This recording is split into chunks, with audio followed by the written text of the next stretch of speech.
Habang naninisid nga pala akong mga ka-ice ng siya ay meron agad akong naispatan na isang malaking stonefish. Mga ka-ice, kung hindi nyo natatanong, itong stonefish ay isa sa pinaka delikadong venomous fish sa buong mundo. Ito ay kadalasang makikita sa mabatong lugar o di kaya ay sa maraming coral reefs at saka mga ka-ice sa mga maputik na lugar.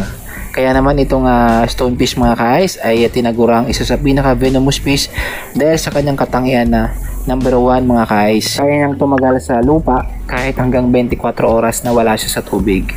Number 2, nakatangian niya mga ka-ice ay kaya niyang mag-camouflage at kaya niyang mag-anyong bato sa ilalim ng dagat kaya hindi na mapapansin ng mga karaniwang isda kung paano sila inaambos nitong stonefish mga ka-ice. Pangatlo mga ka-ice ay meron itong 13 dorsal spines na pwedeng mag-inject sa'yo ng venom kapag ito ay yung hinawakan. Kapag ikaw ay natinik nito mga ka-ice or na venom ka ng stonefish ay pwede mong ikamatay sa pamamagitan ng heart failure, swelling of tissue o pamamanas mga ka-ice at ang pinaka-worst ay ang death.